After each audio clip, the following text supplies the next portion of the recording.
प्याज का पेस्ट बनाएंगे।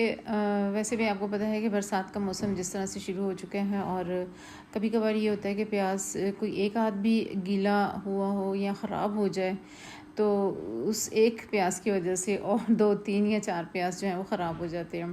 तो इन सारे मसाइल से बचने के लिए अगर प्याज का पेस्ट बना लिया जाए तो उसमें बचत भी हो जाती है प्याज़ों की और वक्त जो है वो कम लगता है आप जो भी डिश बना रहे हैं। लहसुन अदरक का पेस्ट सभी के घरों में होता है, टमाटर का पेस्ट भी बना लेते हैं और अगर इनके साथ साथ प्याज का भी पेस्ट हो तो मसाला जो है वो दरदरा होने में या उसकी मसाले की भुनाई में बहुत कम वक्त लगता है। तो एक दफ़ा ये है कि बहुत ज़्यादा प्याज को काटना और फिर उसे चॉप करना टाइम तो बहुत लगता है, लेकिन एक दिन की मेहनत की वजह से फिर आगे जो है वो आसानी हो ही जाती है। लेकिन ये ज़्यादा से ज़्यादा ये है कि आप 10 दिन के लिए 15 दिन के लिए जो है वो प्याज का पेस्ट जो है वो बना के रख लें और कोशिश करें कि शीशे के जार में रखें। प्याज जो है वो उसे छील के पानी में डाल लिया था और अब चॉप कर रहे हैं। अगर आपके पास चॉपर मशीन की सहूलत नहीं है तो आप छुरी की मदद से ही इसे बारी बारी चॉप कर लें। घी में मैं इसे फ्राई करूँगी प्याज़ों को, आप चाहें तो ऑयल का भी इस्तेमाल कर सकते हैं। अभी 2 चम्मच मैंने घी डाला है। अब जो आगे ज़रूरत पड़ेगी तो मज़ीद मैं घी जो है वो उसका इस्तेमाल करूँगी।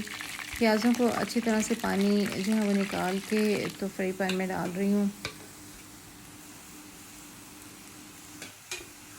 पेस्ट बनाते वक्त जो है वो यकीनन घी का जो है वो ज़्यादा ही इस्तेमाल होता है। लेकिन इसका एक फ़ायदा ये है कि जब आप इस पेस्ट से कोई भी डिश बनाएंगे, मटन, बीफ या कोई सब्ज़ी बनाएंगे तो ज़ाहिर है ये घी या ऑयल से वाला प्याज जो है जब आप इसका पेस्ट यूज़ करेंगे तो उस वक्त फिर आपको घी का इस्तेमाल जो है वो बहुत ज़्यादा नहीं करना पड़ेगा, बल्कि बहुत थोड़ा सा घी या ऑयल जो है वो आपको डालना पड़ेगा।